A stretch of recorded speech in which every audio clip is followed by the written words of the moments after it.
لا إله إلا الله لا إله إلا الله توحید-sunnah.com إلا الله لا إله إلا اس ویب سائٹ پر ملاحظہ فرمائیے ممتاز علماء کرام کی تقاریر، درس قرآن و حدیث، اسلامی کتب کا وسیع ذخیرہ، فرق باطلہ سے مناظرے اور بہت کچھ۔ إلا الله لا إله إلا الله حمدا كثيرا كما أمر ونشهد أن لا إله إلا الله وحده لا شريك له في الخلق والأمر إقاما لمن جحد به وكفر ونشهد أن سيدنا وسندنا محمدا عبده ورسوله المبعوث إلى الأسود والأحمر لتتميم مكارم الأخلاق لا يخلق نبي ولا رسول بعده ولا أمة بعد أمته ولا شريعة بعد شريعته ولا كتاب بعد كتابه صلى الله تعالى عليه وعلى آله وأصحابه الذين هم خلاصة العرب العرباء وخير الخلائق بعد الأنبياء وهم كالنجوم في السماء للاهتداء والاقتداء وهم مفاتيح الرحمة ومصابيح الغرر أعوذ بالله من الشيطان الرجيم بسم الله الرحمن الرحيم سبحان الذي أسرى بعبده ليلا من المسجد الحرام إلى المسجد الأقصى صدقت يا رب العالمين وقال صاحب القرآن صلى الله عليه وسلم من يرد الله به خيرا يفقهه في الدين وصدق رسولك النبي الأمي الكريم ونحن على ذلك لمن الشاهدين والشاكرين والحمد لله رب العالمين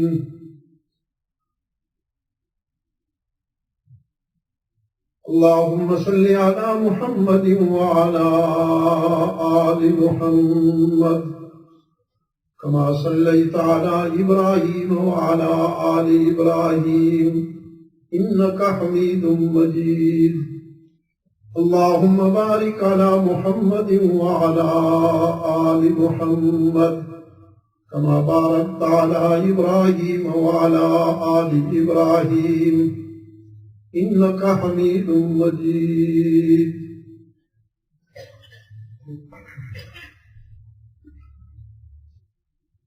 محترم دوستو، بھائیو، عزیزو، ماؤں، بہنوں اور بیٹیوں، آج 1 ستمبر 2005 عیسوی ہم یہاں جامعہ ابو بکر صدیق اسکابرو کینیڈا میں دعوت و تبلیغ کی نسبت سے جمع ہیں۔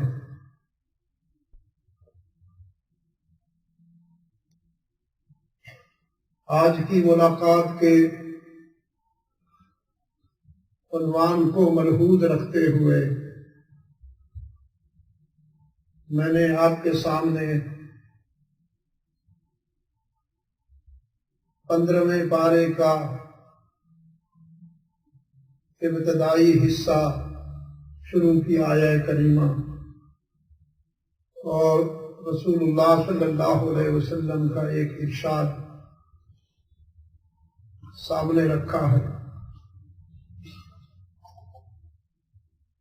حدیث کا ترجمہ پہلے کر دیتا ہوں۔ آپ کے دل و نگاہ کی تطہیر کے لیے، پاکیزگی کے لیے اللہ آپ کے دل و نگاہ کو پاک فرما دے، تاکہ آپ قرآنی صداقتوں کو سننے کے لیے بصمیم قلب تیار ہو جائیں۔ یاد رکھیے کہ یہ باتیں ان کانوں سے سننے کی نہیں، یہ دل سے سننے کی ہے۔ دل کی سماعت جب تک متوجہ نہ ہو، آپ ان باتوں سے استفادہ نہیں کر پائیں گے۔ رسول اکرم صلی اللہ علیہ وسلم نے فرمایا، اللہ جب اپنے بندوں میں سے کسی کے لیے خیر کا ارادہ فرماتے ہیں یا کسی کو پسند فرماتے ہیں تو اسے دین کا فہم عطا فرما دیتے ہیں، دین کی سمجھ عطا فرما دیتے ہیں۔ تفقہ کے معنی یہ ہے کہ جو بات دل میں اتر جائے اور جس کو سن کر دل مطمئن ہو جائے، دل کی گہرائیوں میں جو اتر جائے،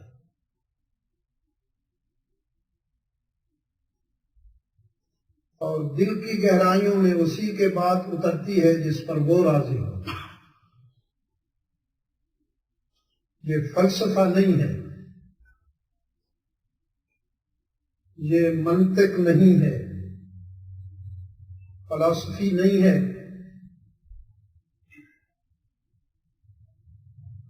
یہ اہل نظر کے ہاں روحانی استعداد ہے یا عشق و مستی کا سفر ہے، جس پر اللہ کا کرم ہو جاتا ہے، اس پہ چھوٹا سا ایک جملہ بھی اثر کر جاتا ہے۔ اگر اس کی نظر کرم نہ ہو تو پیغمبر کی دعوت بھی دل میں نہیں اترتی، اوپر اوپر سے گزر جاتی ہے۔ میں نے اس دن مدینہ مسجد میں بھی کہا کہ ہمارے ایک بڑے ہی نیک نام اللہ والے گزرے ہیں، بزرگ گزرے ہیں، جو پہلے بادشاہ تھے، نفسانی زندگی گزارتے تھے، پھر اللہ نے انہیں قبول فرما لیا۔ حضرت ابراہیم ابن ادہم رحمت اللہ تعالی علیہ،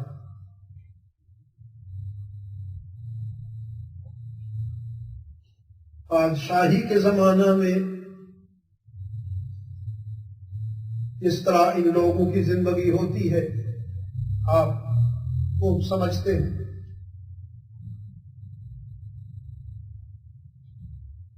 اپنے بیڈ روم میں آرام کے لیے گئے، سونے کے لیے گئے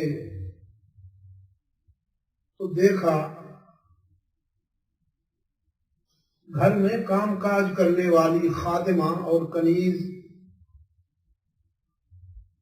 بادشاہ صاحب کے بیڈ پہ سوئی ہوئی ہے، بستر پہ سوئی ہوئی۔ ہوا یوں کہ بیڈ روم صاف کیا اس نے، چیزوں کو ٹھکانے لگایا، سنبھالا، بستر بھی بنایا، تو اس کی نرمی اور گداز محسوس کر کے سوچا کہ بڑا آرام دہ ہے، بہت ہی پرسکون بستر ہے، ذرا لیٹ کر دیکھوں تو اس پر سونے سے کتنا آرام ملتا ہے، ذرا لیٹ کے دیکھوں تو۔ اب سنگریزوں اور زمین پہ لیٹنے والے بستر کو جو شاہی بستر ملا، کمخاب اور اطلس کی چادر والا اور نرم و گداز تکیوں والا، تو بیچاری نیند میں کھو گئی، سارے جہان سے غافل ہو گئی۔ بس تھوڑی دیر گزری تھی کہ بادشاہ صاحب آ گئے۔ اس نے اپنے شاہی پروٹوکول کی دھجیاں اڑتی ہوئی دیکھی، ایک خادمہ اور کنیز میرے بستر پہ سو رہی ہے۔ غصے میں اسے چابک مارے، جگائے بغیر، بیدار کیے بغیر چابک مارے۔ وہ بیچاری گھبرا کے اٹھ بیٹھی، بادشاہ کو سامنے پایا، رونے لگی، معافی مانگی، غلطی ہو گئی ہے، معاف کر دیجیے۔ اس زمانے میں ابھی سوری تیار نہیں ہوا۔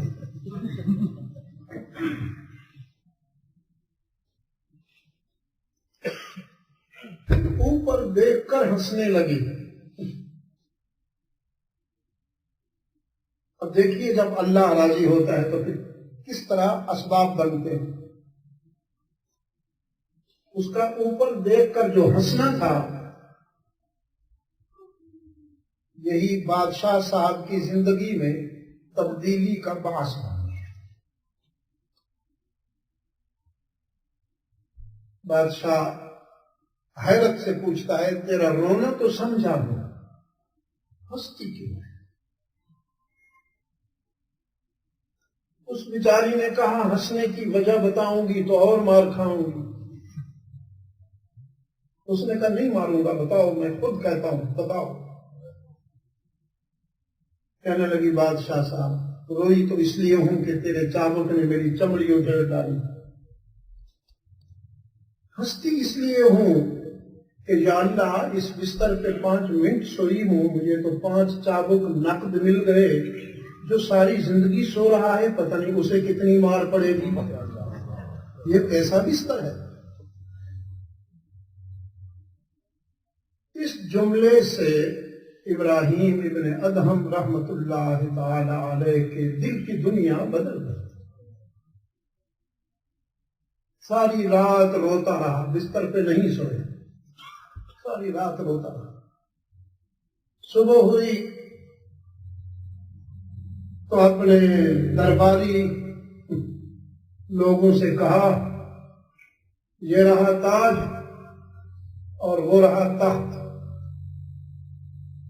اسے سنبھالو۔ یہ رہا تاج اور وہ رہا تخت، سنبھالو۔ میں تو اب اپنے رب کو راضی کرنے کی کوشش کروں۔ بھائی، ایک ہے تن کی زندگی اور ایک ہے من کی زندگی۔ تن کی زندگی وہ ہے جو ہم گزار رہے ہیں، ٹھیک ہے؟ صبح اٹھتے ہی کھانا شروع کرتے ہیں، بریک فاسٹ کے نام پر ایک پرماننٹ لنچ ہو گیا ہے، پھر لنچ کے ٹائٹل میں ایک اور لنچ ہوا، ڈبل لنچ ہو گیا، پھر ان بٹوین بھی ہم چلتے رہتے ہیں کچھ نہیں، پھر ڈنر ہو گیا۔ تو یہ تن کی زندگی ہے۔ اور من کی زندگی کیا ہے؟ رسول اللہ صلی اللہ علیہ وسلم کی پوری زندگی میں مسلسل 2 دن کبھی چولہا گرم نہیں ہوا، یاد رکھیے۔ مسلسل 2 دن کبھی چولہا گرم نہیں ہوا، اور جب کھانا بنتا تھا تو وہ کھانا بھی کئی ڈشز نہیں ہوتی تھی، 1 ڈش کھانا آپ صلی اللہ علیہ وسلم نے استعمال فرمایا ہے، اور کھانا تیار ہوا۔ اگر کوئی فقیر آ گیا، سوال کرنے والا آ گیا، تو وہ کھانا اس کو چلا گیا۔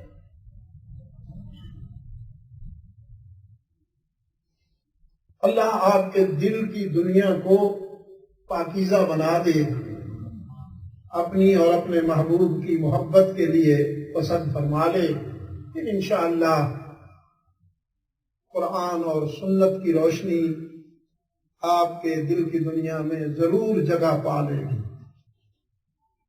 تو اللہ کے رسول صلی اللہ علیہ وسلم نے فرمایا، اللہ جب اپنے بندوں میں سے کسی کو پسند فرماتا ہے، چاہتا ہے، تو اسے دین کی سمجھ عطا فرماتا ہے۔ سمجھ کے کیا معنی؟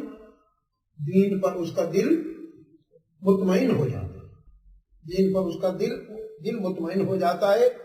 یہ ہے فہم دین، یہ ہے شرح صدر، شرح صدر، جس کو حضرت موسیٰ علیہ السلام نے اللہ سے مانگا۔ موسیٰ علیہ السلام نے اللہ سے مانگا، ربی اشرح لی صدری، ربی اشرح لی صدری، یا اللہ مجھے شرح صدر عطا فرما دے۔ موسیٰ علیہ السلام نے ڈیمانڈ کی، مانگا، اور اللہ نے اپنے محبوب سے فرمایا، الم نشرح لک صدرک، میرے محبوب بن مانگے ہم نے تجھے شرح صدر نہیں عطا فرما دیا؟ باقی سب کو مانگ کر ملتا ہے، اور محبوب کو بغیر مانگے عطا ہوتا ہے۔ جب طور پر حضرت موسیٰ علیہ السلام کو بلایا گیا تو دوڑے اس آواز کی طرف، انی انا ربک، انی انا ربک، میں تیرا رب ہوں، میں تیرا رب ہوں، اخلع علیک انک بالوادی المقدس طویٰ، تم پاکیزہ جگہ پہ ہو، you're on holy place, shoes less ہو جائیے، جوتے اتار دیجئے، اتار دیے، اور پھر دوڑے اس آواز کی طرف۔ رب العالمین نے فرمایا، ما اعجلک، ما اعجلک، جلدی کیوں کرتے ہو، دوڑتے کیوں ہو؟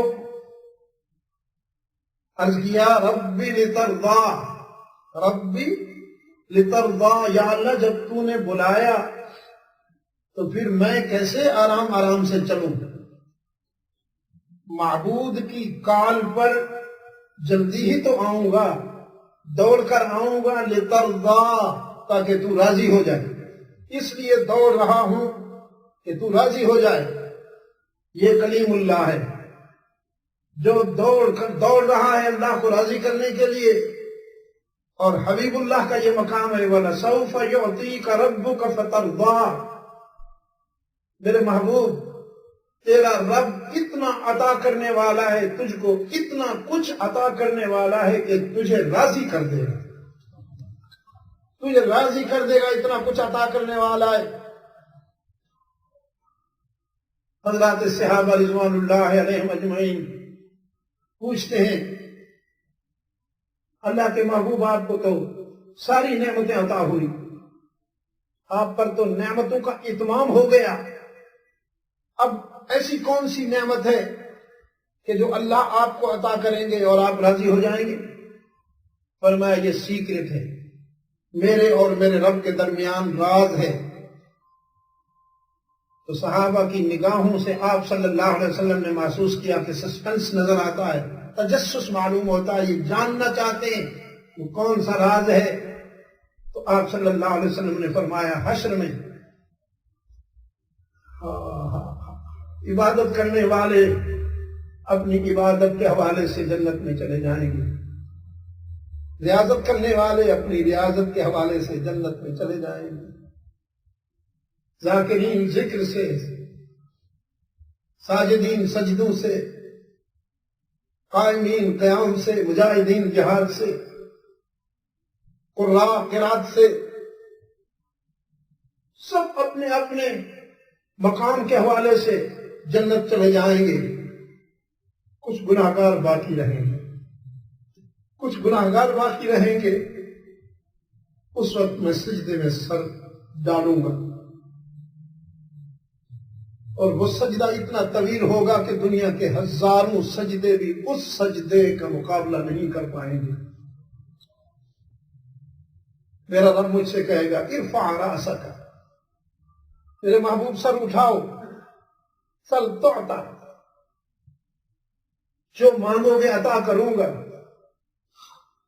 میں سر اٹھا کے عرض کروں گا یا رب العالمین، عبادت گزاروں کو تو عبادت سے جنت ملی، ریاضت گزاروں کو تو ریاضت سے جنت ملی، اطاعت گزاروں کو تو اطاعت سے جنت ملی، شہداء کو شہادت سے جنت ملی، صدیقین کو صداقت سے جنت ملی. یا اللہ یہ جو میرے گناہگار میرا نام لینے والے ہیں ان کا کیا بنے گا؟ میرا رب پوچھے گا تو کیا چاہتا ہے؟ میں عرض کروں گا یا اللہ میں ان کی سفارش کرتا ہوں، انہیں بھی اپنے کرم سے جنت میں بھیج دے. تو میرا اللہ ان سب کے لیے جنت کا فیصلہ فرمائیں گے، میں راضی ہو جاؤں گا. یہ میرے اور میرے رب کے درمیان راز ہے. تو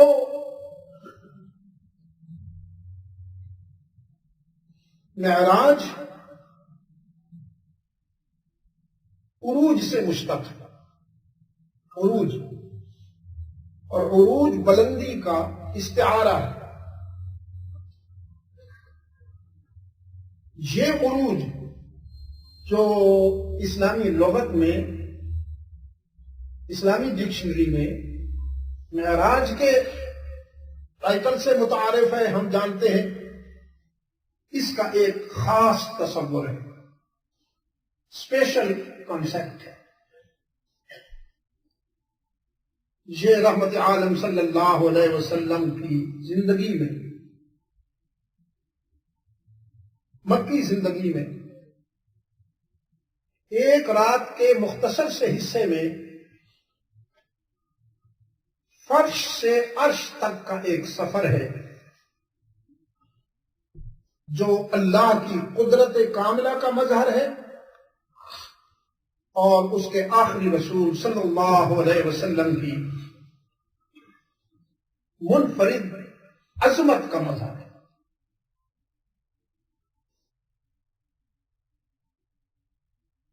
عروج اور رفعتیں باقی انبیاء اور رسول کو بھی ملی، لیکن ان سب کو فرش زمین پر یہ بلندی نصیب ہوئی. رحمت عالم صلی اللہ علیہ وسلم کو اللہ نے عرش بری پر یہ عزت عطا فرمائی. تو باقی انبیاء اور رسول اور رحمت عالم صلی اللہ علیہ وسلم کے درمیان یہی فرق ہے مقام کا، کہ ان کی معراج زمین پر اور رحمت عالم کی معراج عرش پر، آسمان پر. تو باقی انبیاء اور رسول اور رحمت للعالمین صلی اللہ علیہ وسلم کے بتوین یہی امتیاز ہے کہ جتنا زمین سے آسمان بلند ہے اتنی ہی باقی انبیاء اور رسول سے رحمت للعالمین کی شان بلند ہے. اس کو سمجھنے کے لیے قرآن کریم نے فرمایا وَمَا جَعَلْنَا الرُّؤْيَا الَّتِي أَرَيْنَاكَ إِلَّا فِتْنَةً، ہم نے یہ جو آپ کو عزت عطا فرمائی یہ امتحان ہے، کسوٹی. اس کو سمجھنے کے لیے عقل و دانش کی اتنی ضرورت نہیں جتنی بصیرت اور روحانیت کی ضرورت ہے. اس لیے کہ عقل کی پرواز محدود ہے، لیمیٹڈ ہے. یہ بات عقل میں نہیں آئے گی. کل بھی جس کسی نے اس کو عقل سے سمجھنے کی کوشش کی اس نے ٹھوکر کھائی. آج بھی جو اس کو عقل سے سمجھنے کی کوشش کرے گا وہ ٹھوکر کھا جائے گا. کھائی ہے، نام نہیں لیتا ہوں، بعض لوگوں نے اس حوالے سے ٹھوکریں کھائی ہیں. اللہ کے رسول صلی اللہ علیہ وسلم کے معراج کے حوالہ سے ابو جہل کو جب یہ معلوم ہوا کہ پیغمبر اسلام صلی اللہ علیہ وسلم اس طرح فرما رہے ہیں کہ اللہ نے مجھے رات کے ایک حصہ میں مکہ سے مسجد حرام سے مسجد اقصی تک لے گئے اور پھر عرش معلی تک لے گئے، تو وہ خوش ہوا. اس کا خوش ہونا ان معنوں میں نہیں کہ رحمت عالم صلی اللہ علیہ وسلم کو عزت ملی، بس اس کا خوش ہونا ان معنوں میں تھا کہ ایک ایسا ویک پوائنٹ میرے ہاتھ آیا ہے کہ مسلمان اس کا جواب نہیں دے سکیں گے. چنانچہ تنقیدی نقطۂ نظر سے وہ سب سے پہلے رحمت عالم صلی اللہ علیہ وسلم کے وفادار سیدنا ابو بکر صدیق کے گھر آئے اور سیدنا ابو بکر صدیق رضی اللہ تعالیٰ عنہ کو بلا کر کہنے لگا ان کی ہر بات مان لیتے ہو، اب یہ بھی مانو گے ان کی؟ صلی اللہ علیہ وسلم صدیق اکبر رضی اللہ تعالیٰ عنہ سمجھ گئے. فرمایا کیا بات ہے؟ تو ابو جہل نے کہا وہ کہہ رہے ہیں رات کے ایک حصہ میں اللہ نے مجھے مکہ سے مسجد حرام سے مسجد اقصی اور مسجد اقصی سے عرش معلی تک پہنچا دیا. ابو بکر یہ بھی مان لو گے؟ صدیق اکبر رضی اللہ تعالیٰ عنہ نے فرمایا اگر تو یہ کلیم کرے تو اقرار کفر ہے، اور اگر میرے محبوب نے کلیم کیا ہے تو انکار کفر ہے. یہ فی البدی برجستہ اور نیچرل امپریشن تھا فرام صدیق اکبر رضی اللہ تعالی، جس میں کوئی فلسفی کوئی منطق کار فرما نہیں، بس سنا اور فرما دیا اگر تو یہ دعویٰ کرے تو اقرار کفر ہے، اگر میرے محبوب نے کہا ہے تو انکار کفر ہے. اس پر ابو جہل نے کہا کبھی تو عقل سے کام لیا کرو، کبھی تو عقل سے کام لیا کرو. صدیق اکبر رضی اللہ تعالیٰ عنہ نے فرمایا ابو جہل عقل اچھی چیز ہے، اللہ کی نعمت ہے، بہت اچھی چیز ہے، لیکن محمد عربی عقل سے بہت اچھی چیز ہے. تجھے یہ معلوم نہیں ہے کہ ہم اپنی عقل و دانش کو رحمت للعالمین کی سچائی پر قربان کر چکے ہیں. یہ تو چھوٹی سی بات ہے جو تم لے کے آئے ہو، ہم تو اس سے بڑی بات مانے ہوئے ہیں. ابو جہل اور چکرایا، شاید کوئی اور بھی ایسا واقعہ ہو چکا ہے. کہنے لگا وہ کون سی بات ہے جو تم پہلے سے مان چکے ہو؟ تو صدیق اکبر نے فرمایا رضی اللہ تعالیٰ عنہ ہمارے آقا نے، ہمارے محبوب نے فرمایا ہے تمہارا اللہ علیم ہے، سمیع ہے، بصیر ہے، ہر جگہ موجود ہے، ہر جگہ موجود ہے، عالم ما کان و ما یکون ہے. اسی کی عبادت کیا کرو، وہی اس لائق ہے کہ اسے پکارا جائے اور اسی کے سامنے دامن پھیلایا جائے. اسی کو ہر جگہ موجود مان کر، ہر جگہ موجود مان کر اس سے اپنے دل کی بات کہی جائے. ابو جہل نے کراس کوسچن کیا تم نے اس کو دیکھا بھی ہے؟ ابو بکر نے فرمایا جی دیکھا تو نہیں، حضور سے سنا ہے. فرمایا پھر تم نے مان لیا؟ صدیق اکبر نے فرمایا ہم نے مان لیا. دیکھے بغیر مان لیا؟ کہاں دیکھے بغیر مان لیا؟ تم عجیب لوگ ہو. کیوں نہیں اپنے امام سے تم نے کہا کہ پہلے اللہ کو دکھاؤ پھر ہم مانیں گے، چونکہ ہم دانشور لوگ ہیں.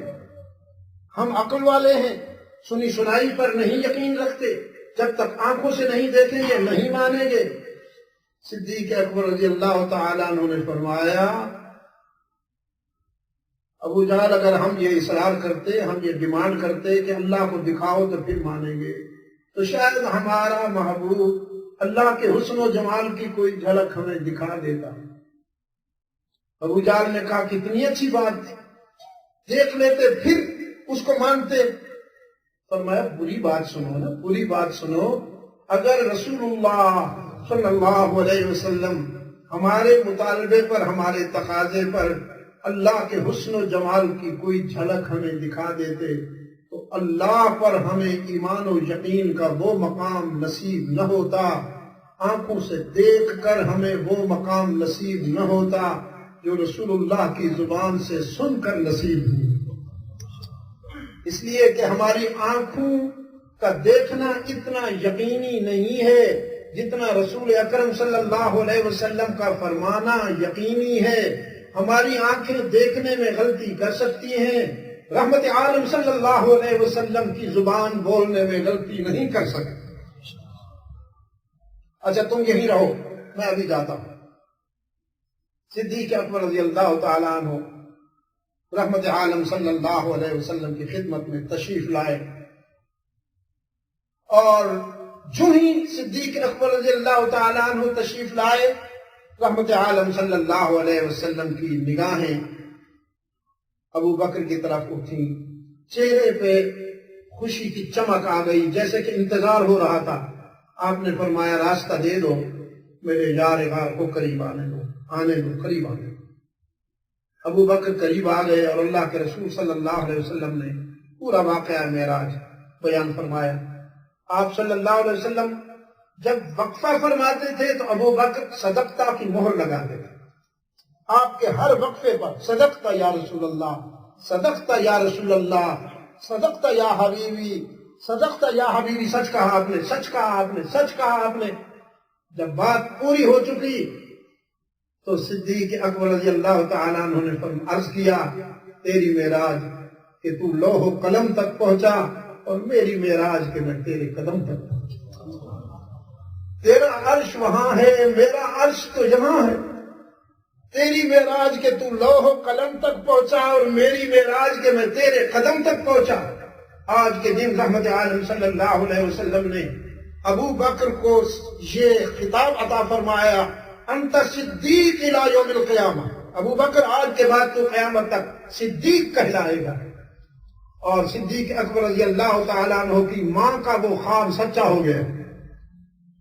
جب صدیق اکبر رضی اللہ تعالیٰ عنہ شکم مادر میں تھے، ماں کے پیٹ میں تھے، تو فرماتی ہیں کہ مجھے ایک آواز آیا کرتی تھی، یا امت اللہ بالتحقیقی ابشری بالولد العتیقی اسمہ فی السماء صدیقی وبالخاتم النبیین فی الغار رفیقی۔ اللہ کی کنیز، اللہ کی کنیز تجھے مبارک ہو، تو عتیق بیٹے کی ماں بننے والی ہے، تو عتیق بیٹے کی ماں بننے والی ہے، جس کا خطاب آسمانوں میں صدیق گونجتا ہے، اور جو ہجرت کے سفر میں رحمت عالم کا رفیق بننے والا ہے۔ دوستو، ابو بکر کی تصدیق نے پوری انسانیت پر بالعموم اور امت مسلمہ پر بالخصوص احسان فرمایا۔ ابو بکر کی تصدیق اور تائید نے پوری انسانیت پر عموماً اور امت مسلمہ پر، فرزندان اسلام پر خصوصاً احسان فرمایا کہ اس حوالے سے جو کوئی کنفیوژن پیدا ہونے والی تھی، ابو بکر صدیق رضی اللہ تعالی عنہ کی تائید و تصدیق نے اس کنفیوژن کے دروازے بند کر۔ اب یہ معراج ہے کیا؟ معراج وفاؤں کا صلہ ہے، وفاؤں کا صلہ ہے۔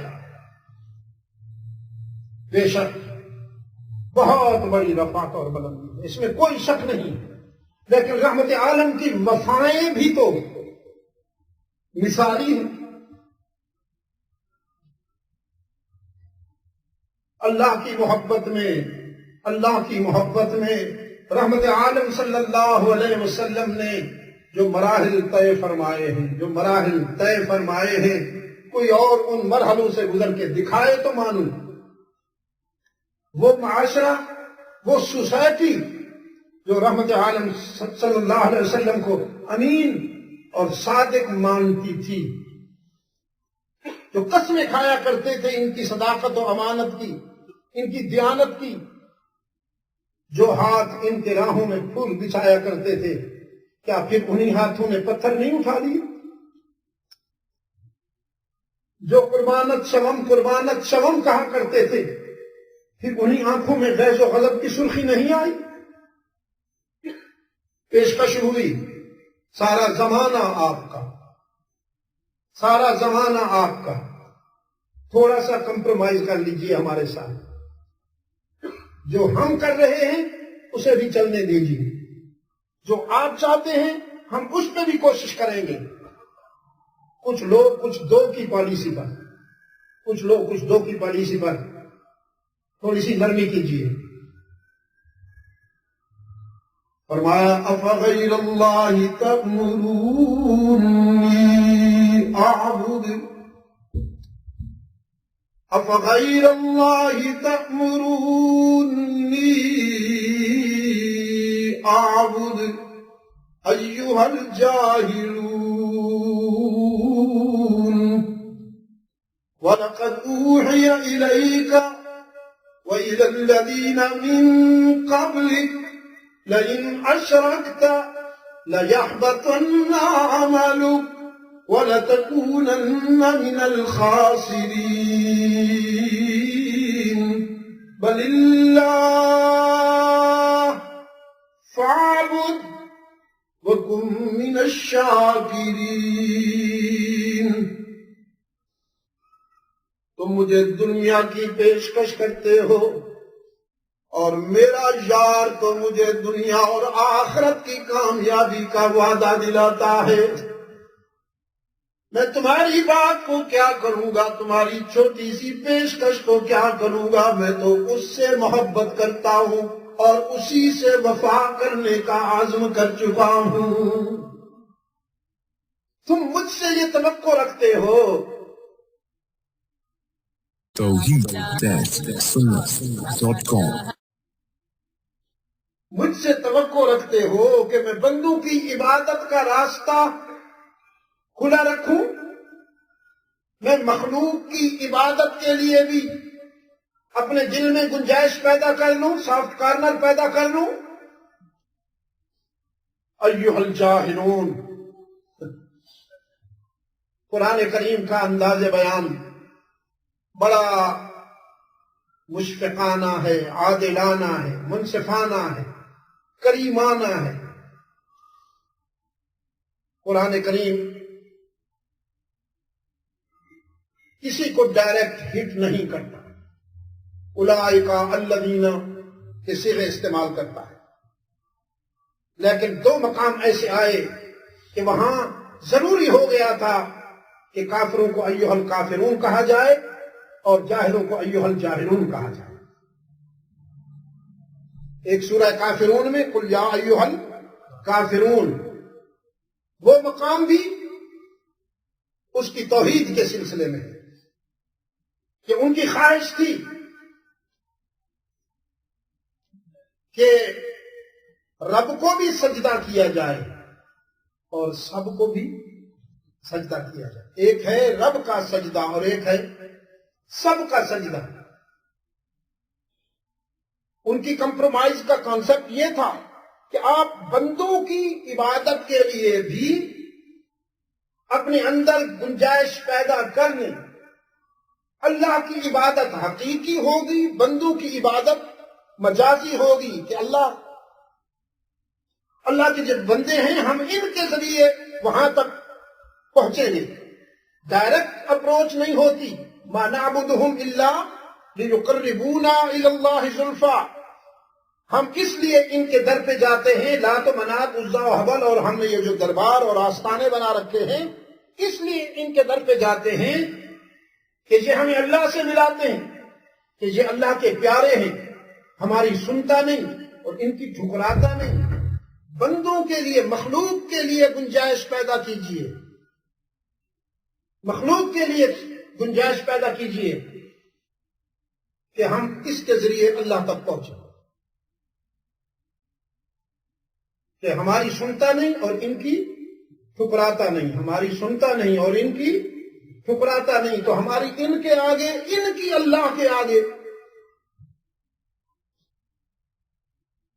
رحمت عالم صلی اللہ علیہ وسلم نے اس انداز فکر کی نفی فرمایا، اس سوچ کو مسترد فرمایا کہ یہی تو میں کہنے آیا ہوں تم سے کہ اس تک پہنچنے کے لیے جو طریقہ میں تمہیں سکھا رہا ہوں اس طریقے کو اختیار کر لو، اور کسی سیڑھی کی زینے کی ضرورت نہیں ہے کہ صاحب مکان پہ چڑھنا ہے، زینہ تو ضروری ہے، زینے کے بغیر مکان پہ کیسے چڑھیں گے؟ تو زینہ سنت ہے، اسوہ حسنہ ہے رسول اللہ صلی اللہ علیہ وسلم کا، اور کوئی زینہ نہیں ہے قیامت تک۔ ما آتاکم الرسول فخذوہ وما نہاکم عنہ فانتہوا، جو تمہیں میرے رسول سے ملے اس کو پکڑ لو، اور جس سے وہ روکے اس سے دور ہو جاؤ، بس یہی ایک زینہ، اس کے علاوہ کوئی زینہ نہیں، نہ کوئی عالم زینہ ہے، نہ کوئی ولی زینہ ہے، نہ کوئی صدیق زینہ ہے، نہ کوئی شہید زینہ ہے، یہ سب کے سب متبعین میں سے ہیں، متبعین میں سے ہیں۔ اتباع کریں گے تو عزت پائیں گے، اور اتباع سے ہٹیں گے تو کوئی عزت نہیں ملے گی انہیں۔ رحمت عالم صلی اللہ علیہ وسلم نے فرمایا یہی تو میں تمہیں سمجھانے آیا ہوں، میرا رب کہتا ہے ادعونی، مجھے پکارو، قال ربکم ادعونی استجب لکم، مجھے پکارو میں تمہاری دعا اور پکار کو، کیا کہا آپ نے؟ سنتا نہیں ہوں، قبول کرتا ہوں۔ استجب لکم، سننے اور قبول کرنے میں بڑا فرق ہوتا ہے۔ سننا یہ ہے کہ کسی نے کہا شاہ صاحب کل ہمارے ہاں بیان ہو جائے، میں نے کہا سوچوں گا، دوستوں سے مشورہ کروں گا۔ اور قبول کرنا تو یہ ہے کسی نے کہا یوں ہو اور میں نے کہا بالکل ٹھیک ہے ہو جائے گا، تو بڑا فرق ہے۔ رب العالمین نے فرمایا تم جب مجھے یاد کرتے ہو تو میں تمہاری دعاؤں اور پکار کو قبول کرتا ہوں۔ قال ربکم ادعونی استجب لکم، مجھے پکارا کرو میں تمہاری دعا و پکار کو قبول کرتا ہوں۔ ان الذین یستکبرون عن عبادتی سیدخلون جہنم داخرین، اور جو مجھے پکارنے میں، مجھے یاد کرنے میں بخل کرتے ہیں یا تکبر سے کام لیتے ہیں وہ ذلیل ہو کر جہنم رسید ہوں، ذلت کے ساتھ جہنم میں پہنچائے جائیں گے۔ تو سب کہہ دیجئے ایک مرتبہ یا اللہ، دل سے کہیے، اسلامک سے، not from Islamic, from heart, یا اللہ۔ یہ آپ نے کیا کہا؟ عبادت کی ہے آپ نے، یہ عبادت کی ہے۔ اللہ کو پکارنا عبادت ہے، اور دل سے یاد کرنا، شاید اس دن میں نے عرض کیا ہو، ایک شخص کو جنتی اللہ نے جنت میں بھیجنے کا حکم فرمایا تو وہ حیران ہو گیا، کہنے لگا یا اللہ نیکی تو مجھے سمجھ میں نہیں آ رہی، پوری زندگی میں نے تو گناہوں میں گزار دی ہے، کس بات پہ جنت مل رہی ہے؟ رب العالمین فرمائیں گے تو نے رات کو سوتے ہوئے ایک مرتبہ کروٹ بدلی تھی اور بے ساختہ تیرے منہ سے نکلا تھا یا اللہ، تو تو بھول گیا ہے، میں نے یاد رکھا ہے، اسی پر تجھے جنت میں بھیج رہا ہوں۔ پھر کہہ دو ایک مرتبہ یا اللہ، تو یہ کیا کیا آپ نے؟ عبادت کی ہے۔ یا اللہ کہنا عبادت ہے، اس کو یاد رکھنا صرف اس کا حق ہے کہ ہر جگہ ہر وقت اسے پکارا جائے، صرف اس کا حق ہے کہ ہر جگہ ہر وقت اسے پکارا جائے۔ یا حرف ندا ہے، حرف ندا ہے، اور اللہ منادا ہے، تو ندا اسی منادا کے لیے ہے، یا اللہ۔ یہ آپ نے عبادت کی ہے، اور اگر بندوں میں سے کسی رسول کو، کسی نبی کو، کسی ولی کو آپ نے یا کے ساتھ پکارا تو پھر وہ کیا بنے گا؟ شرک بنے گا۔ وہ کیا بنے گا؟ شرک بنے گا۔ اللہ کو جب آپ پکاریں گے یا اللہ تو یہ کیا بنے گا؟ یہ بات یاد رکھو گے؟ اتر رہا ہے دل میں یا یہاں تک؟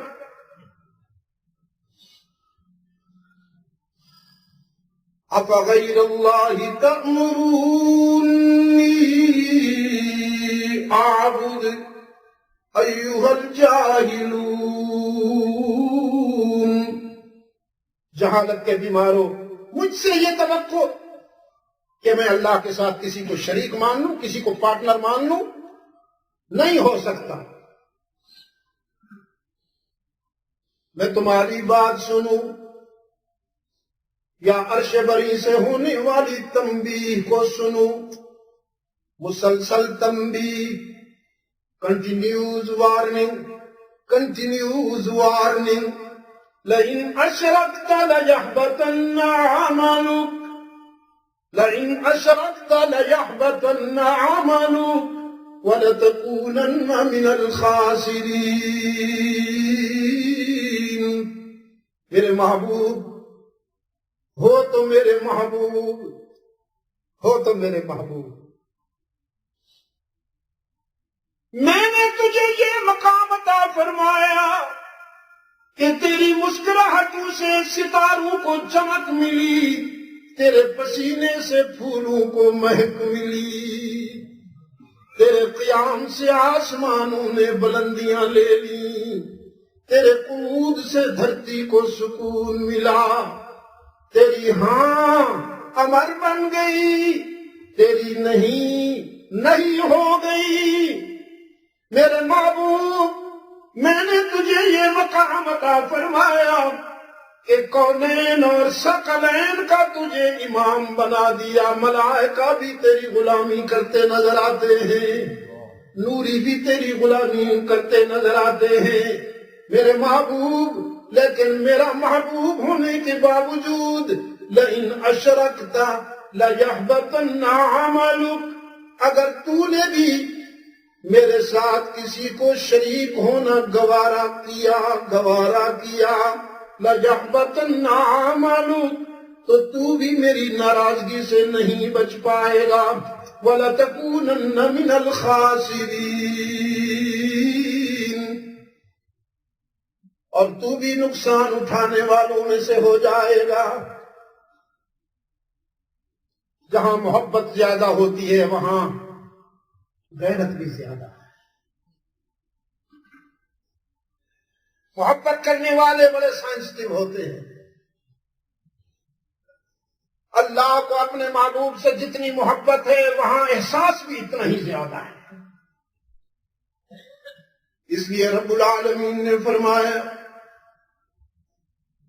بل اللہ فاعبد، بل اللہ فاعبد، یہ تجھے دنیا کی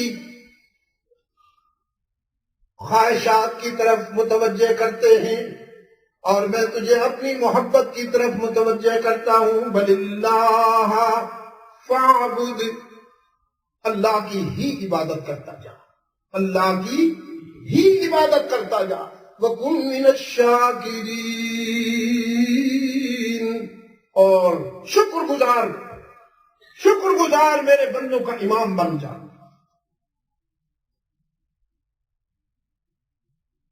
رحمت عالم صلی اللہ علیہ وسلم نے وعدہ کیا، یا اللہ میں تیری محبت میں اور تیرے پیار میں وفا کروں گا، عزم ہے سارے صدمے اٹھاؤں گا، سارے زخم کھاؤں گا، لیکن تیرے ساتھ کسی کو شریک نہیں برداشت کروں۔ مانتا ہوں اور منواؤں گا، مانتا ہوں اور منواؤں گا۔ انسانی جبین کی عاجزیوں کے لیے مسجود کون؟ اللہ ہی۔ انسانی جبین کی عاجزیوں کے لیے مسجود کون؟ اللہ ہی۔ ہو سکے تو یہاں سے آواز دو، اسلامک سے نہیں، ادھر سے تھوڑا سا ہی پہ پش، تھوڑا سا ہی کو پش کرو۔ اللہ بھی کے بیماروں کو شفائے کاملہ عطا فرمائے۔ انسانی جبین کی عاجزیوں کے لیے مسجود کون؟ وہ ایک سجدہ جسے تو گراں سمجھتا ہے، ہزار سجدوں سے دیتا ہے آدمی کو نجات۔ انسانی جبین کی عاجزیوں کے لیے مسجود کون؟ کینیڈا میں رہنے والوں معبود کون؟ ہر جگہ موجود کون؟ علام الغیوب کون؟ علام الغیوب اللہ ہی یا اللہ بھی؟ یہ میں تو نہیں کہہ رہا ہوں، رحمت عالم صلی اللہ علیہ وسلم نے یہی سبق پڑھایا ہے، یہی سچ منوایا ہے، اور اسی سچ کے لیے زخم کھائے ہیں میرے آقا نے۔ کانٹے بچھائے گئے پاؤں کے نیچے، سنگ برسائے گئے رحمت عالم پر، سر سے پاؤں تک اللہ کا محبوب زخمی ہوا اور خون میں رنگین ہو گیا آپ کا جسد اطہر، دانت توڑے گئے رحمت عالم کے، وطن چھڑایا گیا اللہ کے محبوب کا۔ کس لیے؟ کہ اللہ کے محبوب صلی اللہ علیہ وسلم نے اللہ کے ساتھ کسی کو شریک برداشت نہ کرنے کا فیصلہ کر لیا، اور فرمایا علام الغیوب کون؟ لا يعلم من في السماوات والارض قل لا يعلم۔ رب العالمین نے فرمایا کہانی تو میری ہے، بیان تیری زبان سے ہو۔ لا يعلم من في السماوات والارض الغیب الا اللہ۔ آسمان اور زمین میں غیب جاننے والا کوئی نہیں مگر اللہ ہی۔ لا يعلم من في السماوات والارض الغیب الا اللہ۔ ان اللہ عنده وعنده مفاتيح الغیب لا يعلمها الا هو ويعلم ما في السماوات والارض وما تسقط من ورقة الا يعلمها ولا حبة في ظلمات الارض ولا رطب ولا يابس الا في كتاب مبين۔ اسی کے پاس ہیں غیب کی چابیاں، وعنده مفاتیح الغیب، مفتاح الغیب نہیں۔ قرآن نے یہ نہیں کہا کہ اسی کے پاس ہے غیب کی چابی۔ اگر قرآن یہ کہتا کہ وعنده مفتاح الغیب، اللہ کے پاس ہے غیب کی چابی، تو عجم کے بیمار گنجائش نکالتے، کہتے بڑی چابی تو اللہ کے پاس ہے، چھوٹی چابیاں ہمارے حضرت صاحب کے پاس بھی ہیں کہ یہ بھی بڑے پہنچے ہوئے ہیں۔ لیکن قرآن کریم نے چور بازاری کے دروازے بند کیے، فرمایا وعنده مفاتیح الغیب، اسی کے پاس ہیں غیب کی چابیاں، چھوٹی بڑی ساری غیب کی چابیاں اسی کے پاس۔ لا يعلمها الا هو، یہ تاکید کے لیے آیا، بات تو ہو گئی تھی، کوئی نہیں جانتا غیب کی باتیں مگر اللہ ہی۔ وَيَعْلَمُ مَا فِي الْبَرِّ وَالْبَحْرِ، اور وہی جانتا ہے جو کچھ جنگل میں ہے، شہر میں، جو کچھ ویرانوں میں ہے، آبادیوں میں۔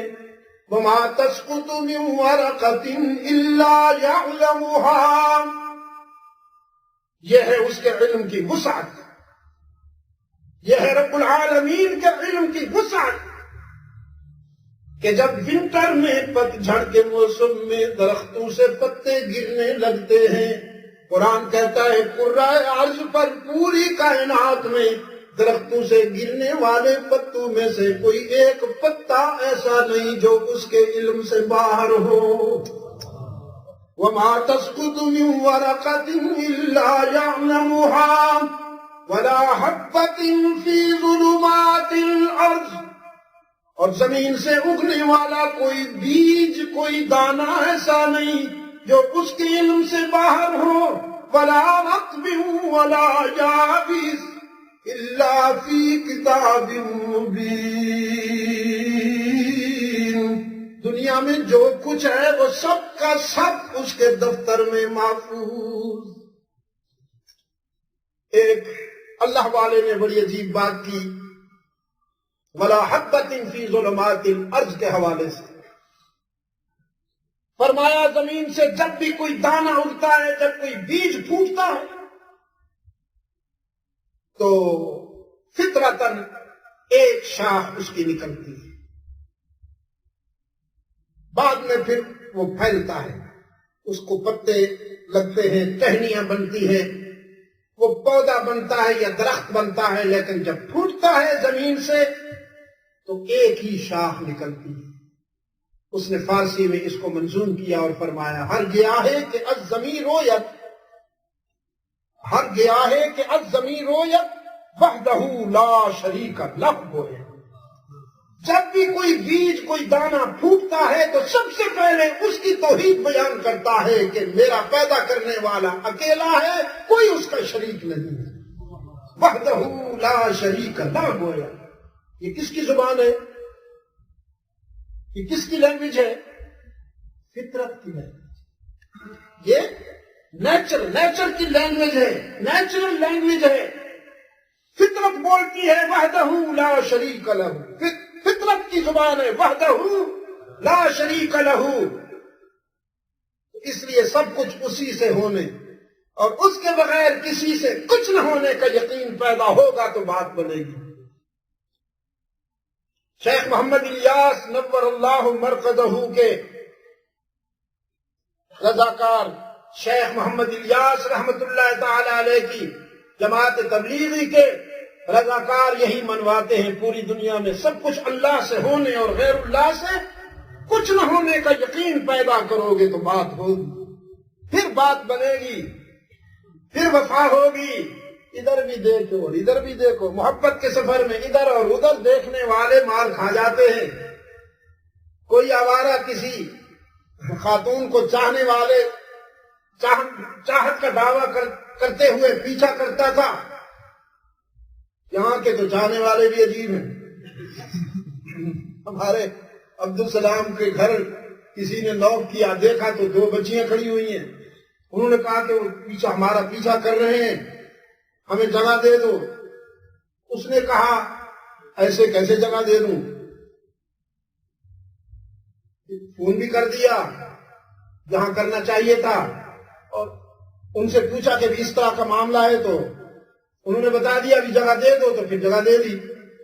جب جھانک کے دیکھا تو وہ ماشاءاللہ بلیک کلر کے اینیملز تھے، دو ٹانگوں والے۔ چاہت کا دعویٰ کرنے والا پیچھا کر رہا تھا، اس خاتون نے پوچھا کیا بات ہے؟ اس نے کہا بس چاہتا ہوں تجھے، آئی لو یو۔ اس نے کہا اچھی بات ہے، لیکن میں تو بہت ہی بیکار ہوں، کسی کام کی نہیں۔ میری سسٹر ہے، بہت ہی مجھ سے بیوٹیفل ہے، میرے پیچھے آ رہی ہے۔ مجھے پلٹ کے دیکھا، اس نے اٹھا کے اس نے تھپڑ مارا کہ ہر جائی کہیں کے دعویٰ مجھ سے کرتے ہو چاہت کا اور دیکھتے ادھر ہو۔ ادھر ادھر دیکھنے والے چاہت اور محبت کے دعوے میں سچے کہاں ہوتے ہیں بھائی؟ سچے تو وہ ہوتے ہیں جن کی نظر ایک ہی رخ پہ قائم رہے، ہر جائی نہیں، یکجائی بن کے دکھائیں، ایک ہی رخ پہ قائم رہے، وحدہ لا شریک لہ۔ باقی سارے محبوب، دنیا کے سارے محبوب جنہیں ہم نے اور آپ نے محبت کے قابل بنا رکھا ہے، اوہو ڈیپلی ذرا تھوڑا سا دیکھو تو صحیح، غور تو کرو، غلاظت کے سوا کچھ نہیں ہوگا، گندگی اور بدبو کے سوا کچھ نہیں ہوگا، باقی سارے محبوب اللہ کی محبت پہ قربان کیے جا سکتے ہیں، باقی سب کو اللہ کی محبت میں قربان کیا جا سکتا ہے، اور اللہ کو کسی کی محبت پہ داؤ نہیں لگایا جا سکتا، سب کو چھوڑا جا سکتا ہے۔ اس کو کیسے چھوڑا جائے؟ اس کے لیے اس کو کیسے، دنیا کے لیے اللہ کو کیسے چھوڑا جائے؟ اللہ کے لیے سب کو چھوڑا جا سکتا ہے۔ توحید تو یہ ہے کہ خدا حشر میں کہہ دے، اللہ اس مقام پہ پہنچا دے نا، توحید تو یہ ہے کہ خدا حشر میں کہہ دے یہ بندہ دو عالم سے خفا میرے لیے، اس نے میرے لیے ساری دنیا کو ناراض کیا، میری محبت میں، میرے پیار میں ساری دنیا کو ناراض کیا، لیکن مجھے نہیں چھوڑا۔ رب العالمین نے اپنے محبوب کو اپنے پیار اور اپنی عبادت کے راستے پر استقامت کا سبق دیا، بل اللہ فاعبد وکن من الشاکرین۔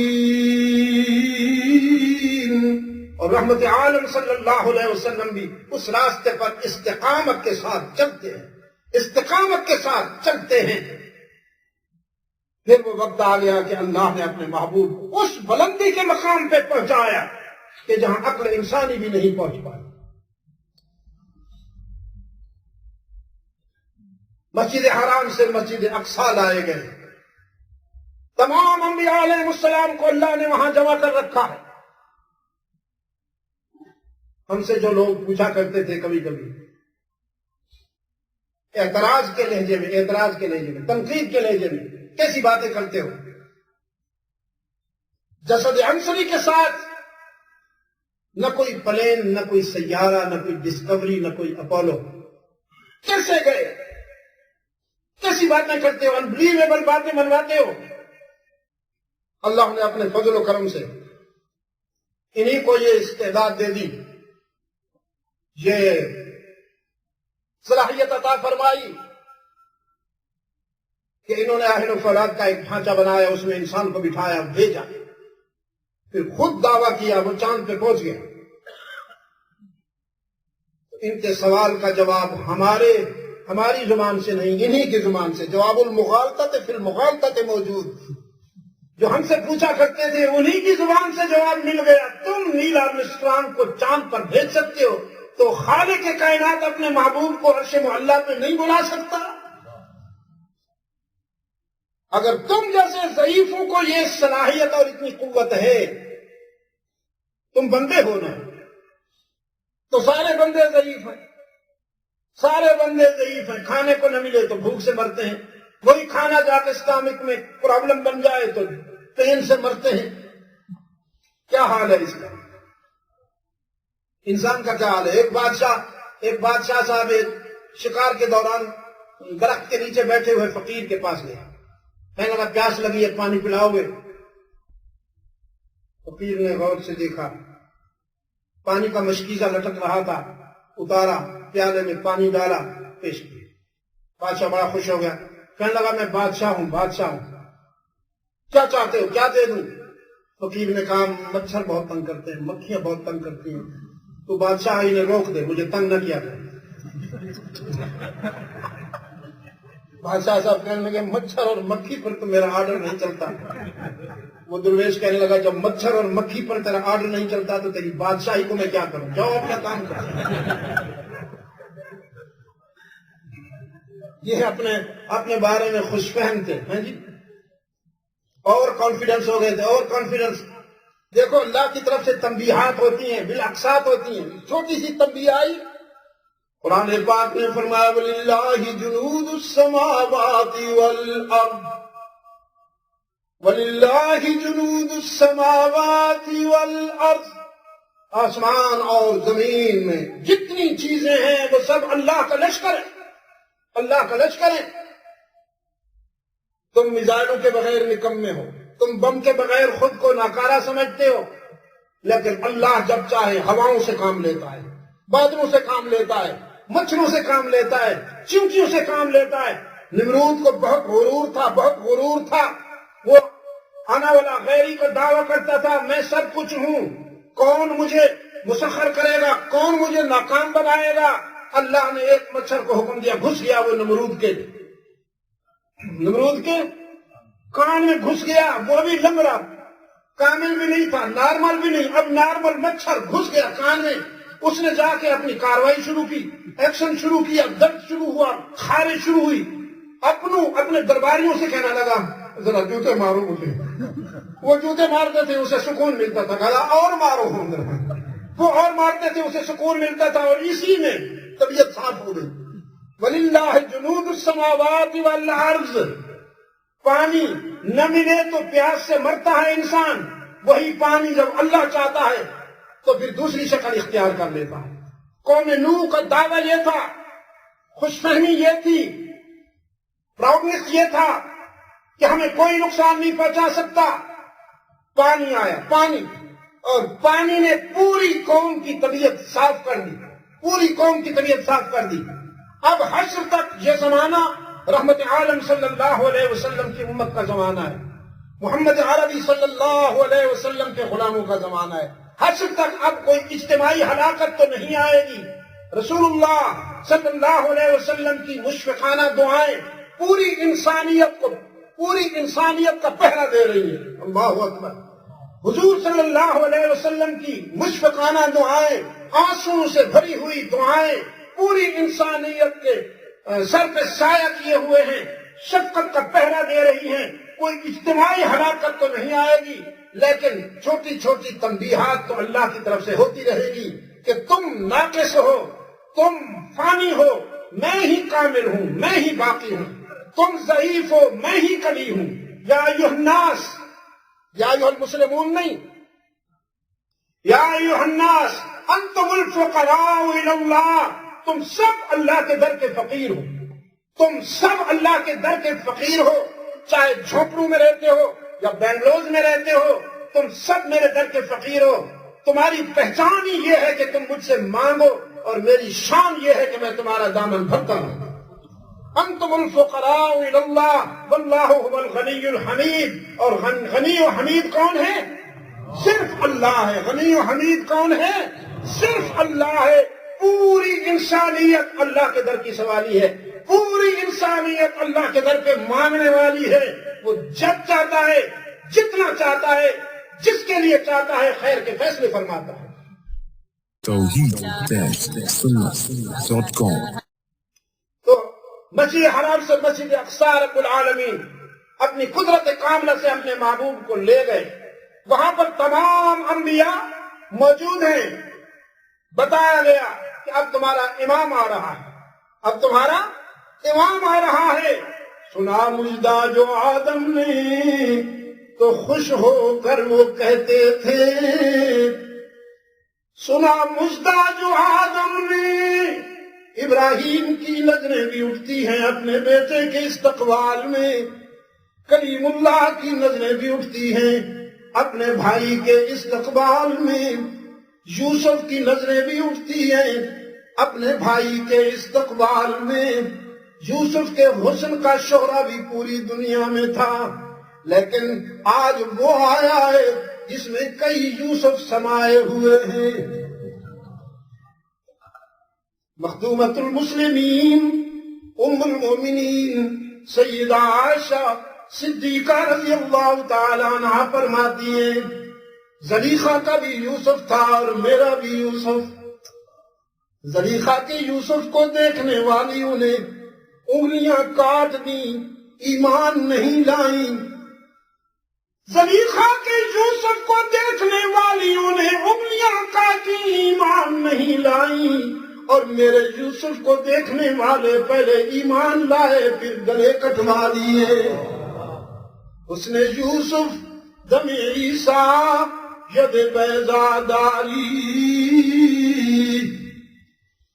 حسن یوسف دم عیسیٰ ید بیضاداری، آنچ خوباں ہمدارم تو تنہا داری۔ سنا مجدہ جو آدم نے تو خوش ہو کر وہ کہتے تھے، میرا فرزند وہ دیکھو حبیب کبریا آیا۔ اللهم صل على محمد وعلى آل محمد كما صليت على إبراهيم وعلى آل إبراهيم إنك حميد مجيد اللهم بارك على محمد وعلى آل محمد كما باركت على إبراهيم وعلى آل إبراهيم إنك حميد مجيد. یہاں رحمت عالم صلی اللہ علیہ وسلم نے امامت فرمائی. تمام انبیاء علیہ السلام، تمام رسولوں نے رحمت عالم کی اقتدا میں اللہ کے حضور سر جھکایا. آج خلیل اللہ بھی مقتدی، کلیم اللہ بھی مقتدی، مسیح اللہ بھی مقتدی، ذبیح اللہ بھی مقتدی، صفی اللہ بھی مقتدی. سارے انبیاء اور رسول مقتدی ہیں اور رحمت للعالمین امام بنے. یہاں سے پھر عالم بالا کا سفر شروع ہوا. عالم بالا کا سفر شروع ہوا. عقل یہیں رہ گئی، عشق پرواز کر گیا. عقل فرش پہ رہ گئی، عشق کی پرواز شروع ہوئی. اقبال کہتا ہے سبق ملا ہے یہ معراج مصطفیٰ سے مجھے، سبق ملا ہے یہ معراج مصطفیٰ سے مجھے کہ عالم بشریت کی زد میں ہے گر تم. آسمان کو اپنی بلندیوں پہ ناز، آسمان اپنی بلندیوں پہ ناز کرتا ہے، لیکن معراج مصطفی نے آسمان کو بھی بتا دیا کہ تو اتنا بلند نہیں ہے جتنا انسان بلند ہے. انسان کی بلندی کے سامنے افلاک بھی گرد راہ نظر آتے ہیں. مختصر کرتا ہوں، میں نے آپ کا بہت وقت لے لیا ہے. سوری جو موجود ہے، جتنی بھی زیادتی کرو بس سوری. بات مختصر کرتا ہوں. رحمت عالم صلی اللہ علیہ وسلم رب العالمین کے انوار و تجلیات کے ماحول میں لے جائے گئے، پہنچائے گئے. سدرت المنتہا پہ نوریوں کے رئیس نے خود کو روک لیا اور اس نے بھی کہا سوری میں آگے نہیں جا سکتا، سوری. اب آگے جاؤں گا تو میری قوت پرواز سلب ہو جائے گی، قوت پرواز سلب ہو جائے گی. نوریوں کے سردار نے جہاں قدم روکے وہاں انسان کے سردار کی پرواز شروع ہوئی. انسانوں کے سید ولد آدم کی پرواز شروع ہوئی اور دنا فتد اللہ کی منزل سے ہم کنار ہوئے. سورہ النجم رب العالمین نے فرمایا ثم دنا فتد اللہ فکان قاب قوسین. عبد اپنے معبود کے قریب ہوا، ساجد اپنے مسجود کے قریب ہوا، طالب اپنے مطلوب کے قریب ہوا، ساجد اپنے مسجود کے قریب ہوا، عابد اپنے معبود کے قریب ہوا، طالب اپنے مطلوب کے قریب ہوا. دنا فتدلا فکان قاب قوسین. وہ کمان دیکھی ہے کبھی آپ نے؟ کمان جسے تیر مارے جاتے ہیں.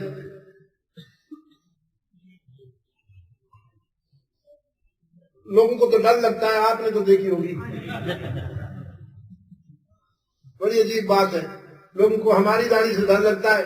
کل میں وینکوور سے اترا تو ایک ٹیم جا رہی تھی، ان کی اتنی داڑھی تھی. میں نے کہا شاید یہ بنیاد پرستی نہیں ہے، یہ سب نارمل ہے. اور ہماری داڑھی کو بڑی غور سے دیکھا جاتا ہے. تو کمان جو ہوتی ہے وہ اس طرح اس کے دو سرے یوں ہوتے ہیں. تو تشبیہ دی آپ کو اور مجھے سمجھانے کے لیے، یہ تشبیہ ہے. فکان قاب قوسین، اس طرح قرب ہو گیا، اتنا قرب ہو گیا جس طرح کے کمان کے دو سرے ہوتے ہیں. اس پر بھی قرآن کو تسلی نہیں ہوئی. یہ قرب کا استعارہ سامنے رکھ کر بھی قرآن کو تسلی نہیں ہوئی. او ادنا فرمایا، او ادنا. اب او ادنا کے پردے میں کتنا قرب ہے یہ نہ میں جانتا ہوں نہ کوئی اور جانتا ہے. بس یہاں تک قرآن نے الفاظ سے کام لیا. الفاظ قاب قوسین پہ آ کر ختم ہو گئے. اب قرب کا جو اس کے بعد کا تصور ہے، الفاظ وہاں پر معذرت کر گئے، الفاظ ختم اور پھر یہ اللہ جانتا ہے اور اس کا محبوب جانتا ہے کہ وہ قرب کیا تھا. او ادنا، یہ قرب کا وہ تصور ہے جو جاننے والا جانتا ہے اور بلانے والا جانتا ہے. اللہ نے اپنے محبوب کو جاتے ہوئے گفٹ دی. میرے دوست آج کل مجھے گفٹیں دے رہے ہیں بڑی. کوئی ایک دوست تو پتہ نہیں وہ لائے ماشاءاللہ مسالے اور اتنی لمبی لمبی لکڑیاں لائے. میں سوچتا رہا دیکھتا رہا کہ یہ تہجد کے بعد میں نے دیکھا کہ یہ ہمارے اقبال میاں کیا لائے. تو وہ تو مجھے لکڑیاں نظر آئیں. میں نے کہا یہ لکڑیاں لایا ہے، مجھے کیا سمجھا. بعد میں پھر میں نے پوچھا پایا یہ کیا ہے. اس نے کہا جی یہ مسالہ ہے منظم، ذرا مہذب کیا گیا اس کو مسالہ ہے. تو آج کل گفٹ کی بھرمار ہے ماشاءاللہ. جس طرح آپ مجھے گفٹیں دے رہے ہیں محبت میں، اللہ نے اپنے محبوب کو گفٹ عطا فرمایا کہ جاؤ میرے محبوب، میرے اور آپ کا قرب تو یہاں عرش بری پر تاریخ کا ایک حصہ بن گیا، اور نقش ہو گیا قیامت تک نہ مٹنے والا. آپ کی امت کے لیے میں نے یہ گفٹ دیا ہے کہ وہ 50 مرتبہ مجھ سے ملاقات کریں، 50 مرتبہ ملاقات کیا کریں. ان کی نماز کو میں معراج کا کر دیتا ہوں. الصلاۃ معراج المومنین. رحمت عالم بڑے خوش ہوئے صلی اللہ علیہ وسلم. جب واپس آ رہے تو حضرت موسیٰ علیہ السلام نے پوچھا اللہ نے کیا کرم فرمایا؟ تو رحمت عالم نے فرمایا 50 مرتبہ نماز پڑھے گی دن میں میری امت، اور 50 مرتبہ اللہ کی ملاقات کی سعادت ملے گی. تو کلیم اللہ نے عرض کیا اللہ کے محبوب آپ تو بڑے خوش ہیں، لیکن امتیں کیسی ہوتی ہیں میں بھگت رہا ہوں، میں بھگت چکا ہوں. ذرا نرمی اس سے رعایت طلب کیجیے اللہ سے. تو حضور صلی اللہ علیہ وسلم نے عرض کیا یا اللہ مجھے تو بڑی خوشی ہوئی، لیکن ہو سکتا ہے کہ امت کے لیے یہ بار گراں بن جائے. وہ 50 کے بجائے 5 ہوئی، اور حق تعالی نے فرمایا ما یبدل القول لدی، میری طرف سے بات نہیں بدلی. تیری امت 5 پڑھے گی، میں 50 ہی لکھوں گا. میرے ہاں 50 لکھی جائیں گی ادا کرنے میں، پریکٹیکل فزیکل 5 ادا کریں گے، میرے ہاں 50 لکھی جائیں گی. ماضی میں ایک مرحلے پر وہ ہمارے ہاں ایک گزرے ہیں صاحب ذوالفقار علی بھٹو صاحب، ان سے مذاکرات ہو رہے تھے مفتی محمود رحمۃ اللہ علیہ. تو مذاکرات کے دوران ایک دن وہ بڑا بیچارہ کنفیوز تھا کہ میں ان کو مطمئن کیسے کروں، اس لیے کہ ان کا استدلال اتنا قوی تھا کہ وہ جواب نہیں دے پا رہا. ایک دن کہنے لگا مفتی صاحب میں نے سنا ہے کہ یہ نمازیں پہلے 50 تھیں پھر 5 ہو گئی، یہ کیا کہانی ہے؟ سب نے فرمایا بس یہی کہانی ہے، پہلے 50 کا حکم ہوا پھر امت کو 5 کے لیے کہا گیا. کہنے لگا 50 ہی رہتی ہیں کیوں 5 ہو گئی؟ اس نے فرمایا تم 5 نہیں پڑھتے ہو 50 کی تمنا کیسے کرتے ہو؟ تم نے کبھی 5 پڑھی ہے؟ کہتے نہیں ہمارے لیے نہیں، آپ کے لیے. آپ صبح سے شام تک 50 نمازوں میں لگے رہتے، ہم آرام سے کام کرتے، ہمیں کوئی پوچھتا بھی نہیں. بہرحال نماز اللہ کی محبت کا ایک انداز ہے، ملاقات کا ایک انداز ہے. یہ صرف اٹھنا بیٹھنا نہیں ہے دوستو، یہ پیار کا عمل ہے، پیار کا عمل ہے اللہ سے ملاقات. اس لیے بخاری شریف کی جو شروعات کی حدیث ہے کہ جبرائیل امین نے آ کے پوچھا مل احسان، اللہ کے رسول احسان کیا ہے؟ حضور صلی اللہ علیہ وسلم نے فرمایا ان تعبد اللہ کأنک تراہ، تم اس طرح اللہ کی عبادت کرو کہ جیسے اللہ کو آنکھوں سے دیکھ رہے ہو اور سجدے کر رہے ہو. اس وقت تمہاری کیفیت کیا ہوگی؟ فَإِن لَمْ تَكُنْ تَرَاهُ فَإِنَّهُ يَرَاكَ، لیکن اگر تم اللہ کو نہیں دیکھ سکتے ہو، اس میں تو کوئی شک نہیں کہ اللہ تمہیں دیکھ رہا ہے. اگر یہ مقام بھی نصیب ہو جائے تو بہت بڑی بات ہے. وہ جو پہلا مقام ہے وہ صرف انبیاء اور رسول کو ملتا ہے، صرف انبیاء اور رسول کو ملتا ہے. انبیاء اور رسول کے بعد پھر اللہ کے بندوں میں سے جو اولیاء اللہ ہیں، اتقیاء ہیں، اصفیاء ہیں، ابرار و اخیار ہیں، ان میں سے اللہ جس کو یہ مقام عطا فرمائے کہ وہ یہ سوچ کر نماز پڑھے کہ اللہ ہمیں دیکھ رہا ہے. ہم نے کہاں یہ سوچا، ہم تو نمازیں بھی نفسانیت میں پڑھتے ہیں اور بس. اللہ تعالیٰ قبول فرما لے. اب روزے آ رہے ہیں، رمضان شریف آ رہا ہے، پتہ نہیں آپ اس کے ساتھ کیا سلوک کریں گے. رمضان شریف آتا ہے آپ کے جسم سے زکوٰۃ لینے کے لیے. رمضان شریف آتا ہے آپ کی روح کو قوی اور جسم کو کمزور کرنے کے لیے ہم ایسے سیلفش ہیں کہ ہم رمضان میں بھی اپنے باڈی بناتے ہیں، باڈی بلڈنگ ہوتی ہے. عید کے روز اپنا ویٹ دیکھیے گا انشاءاللہ 3-4 کلو بڑھ چکا ہوگا.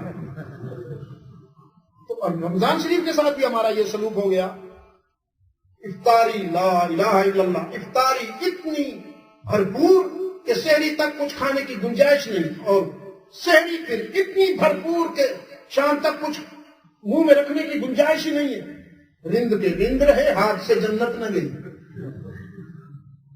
تو یہ سب روحانی باتیں ہیں بھائی. اللہ آپ کو من کا نمازی بنائے، اور مسجدیں اسی کی عبادت کا مرکز ہے. ان المساجد للہ، ان الجامع ابو بکر صدیق والو یاد رکھو، ان المساجد للہ، مسجدیں اللہ کے لیے ہیں، بندوں کے لیے نہیں ہیں. یہاں آ کر کوئی چودھری نہ بنے، کوئی پٹیل نہ بنے، کوئی خان نہ بنے، کوئی سید نہ بنے. یہاں اسی کو عزت ملے گی جو مٹ جائے گا. یہاں آ کر جو خود کو مٹائے گا اللہ اسی کو بلند کرے گا. من تواضع للہ رفعہ اللہ، اس کا وعدہ ہے جو خود کو مٹائے گا، میرے گھر میں آ کر عاجزی اختیار کرے گا، میں اسے بلندی عطا فرماؤں گا. ان المساجد للہ، مسجدیں اللہ کے لیے ہیں. فلا تدعوا مع اللہ احدا. قرآن کریم کا مرکزی مضمون کیا ہے بھائی؟ اللہ کی توحید.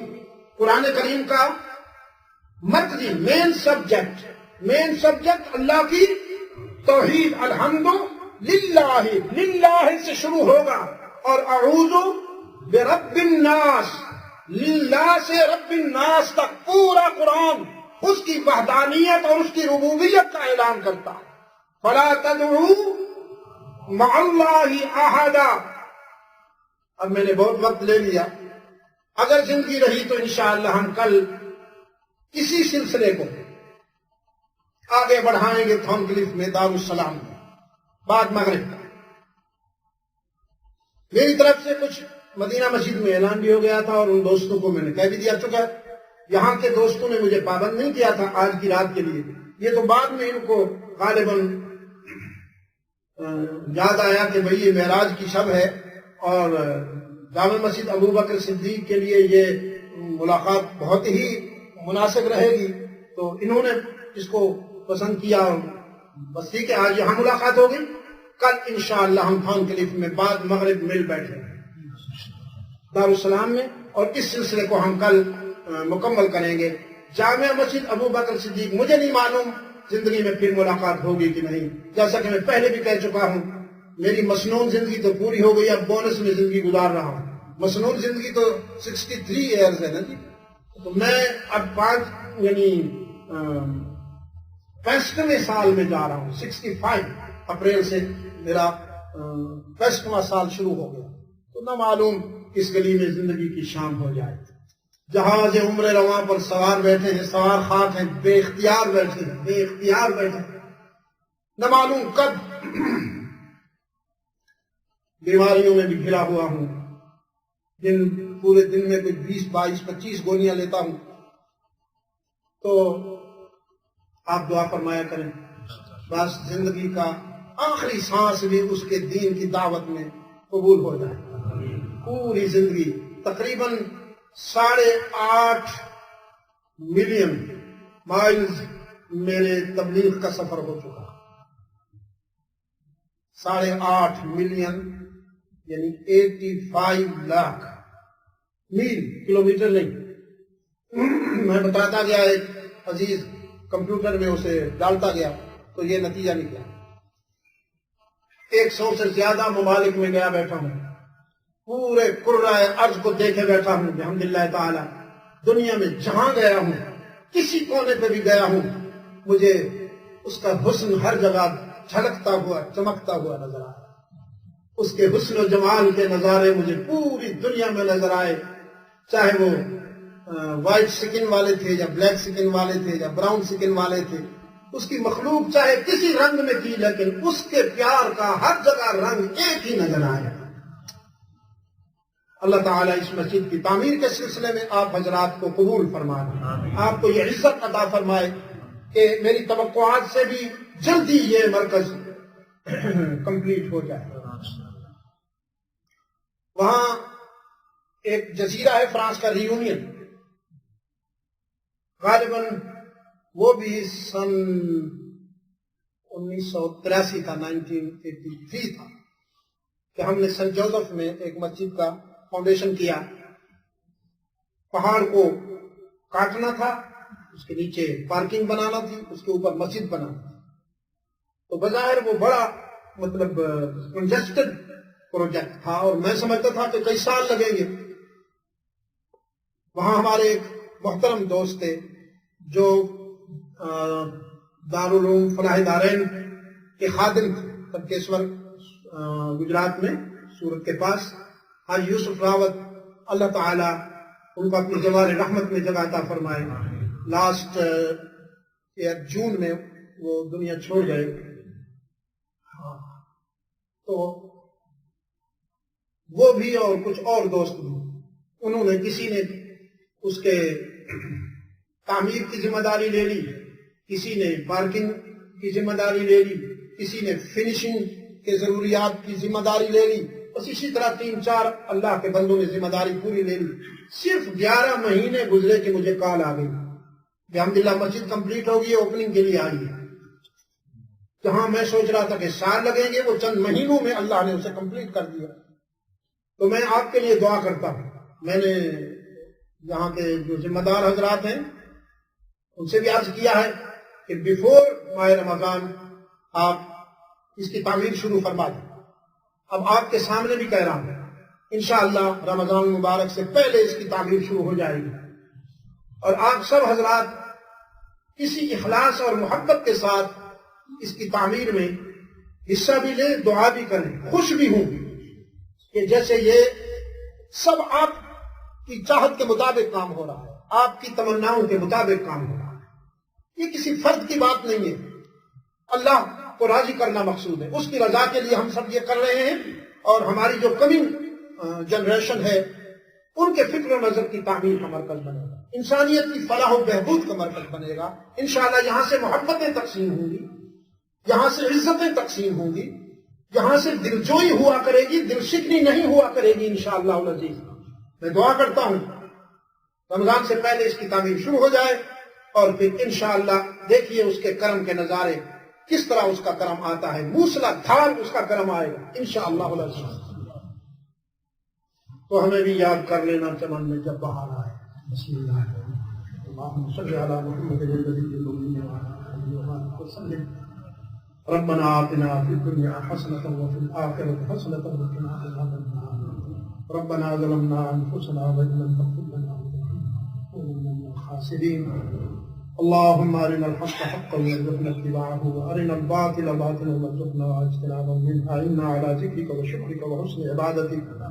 اللهم وفقنا لما تحب وترضى وألف بين قلوبنا كما ألفت بين عبادك الصالحين۔ اللهم حبب إلينا الإيمان وزينه في قلوبنا وكره إلينا الكفر والفسوق والعصيان واجعلنا من الراشدين۔ اللهم اجعلنا من الفائزين واجعلنا من المفلحين واجعلنا من المستغفرين بالأسحار واجعلنا من الذين لا خوف عليهم ولا هم يحزنون۔ اللهم وفقنا لما تحب وترضى، اللهم وفقنا لما تحب وترضى، وفقنا لما تحب وترضى وألف بين قلوبنا كما ألفت بين عبادك الصالحين۔ یا اللہ امت مسلمہ پر کرم فرما، پوری انسانیت پر کرم فرما۔ مجھے افسوس ہے امریکہ میں جو حادثہ ہوا اور اس میں انسانوں پر جو وقت آیا ہے، انسانی نقطہ نظر سے میں دل کی گہرائیوں سے اس پر اظہار افسوس کرتا ہوں۔ اللہ تعالیٰ پوری انسانیت کو اپنی حفاظت میں رکھے۔ جہاں کہیں انسانیت پر کوئی ٹریجڈی، کوئی المیہ آتا ہے، ہمیں چوٹ لگتی ہے، ہمارا دل دکھتا ہے، اور ہم پوری انسانیت کی فلاح اور اس کی خیر کے لیے اللہ سے دعا کرتے ہیں۔ اللہ تعالیٰ پوری انسانیت کی حفاظت فرمائے، فرزندان اسلام کی بھی اللہ تعالیٰ حفاظت فرمائے۔ یا اللہ ہماری خطاؤں کو معاف فرما دے، یا الہ العالمین اپنے لطف و کرم سے ہمارے گناہوں کو معاف فرما دے، اور آئندہ زندگی میں یا اللہ ہمیں اپنی بندگی کی عزت عطا فرما دے۔ اپنے محبوب صلی اللہ علیہ وسلم کی غلامی کا شرف عطا فرما دے. میری ماؤں بہنوں اور بیٹیوں کو بھی یا اللہ اپنے ماضی سے عملی نسبت عطا فرما دے. ان کی آبروؤں کی حفاظت فرما، ان کے ایمان کی حفاظت فرما. یا اللہ انہیں خیر کا ذوق عطا فرما. ان کے زیر سایہ پڑنے والی نئی نسل کو اے اللہ ان کی آنکھوں کی ٹھنڈک بنا اور پوری امت مسلمہ کے لیے موجب خیر و برکت فرما. آپ تمام دوستوں نے جس عقیدت و محبت کے ساتھ ہمارے ساتھ پیش آئے ہیں، اللہ تعالیٰ اس پر آپ کو اجر عظیم عطا فرمائے. آج کے اس ملاقات میں بھی آپ جس انہماک سے تشریف لائے ہیں، میں دعا کرتا ہوں اللہ تعالیٰ آپ کو دنیا اور آخرت میں عزت نصیب فرمائے. انشاءاللہ کل کی ملاقات میں بھی آپ کو میں دیکھوں گا. صلی اللہ تعالیٰ علی خیر خلقہ محمد و آلہ وبارک وسلم.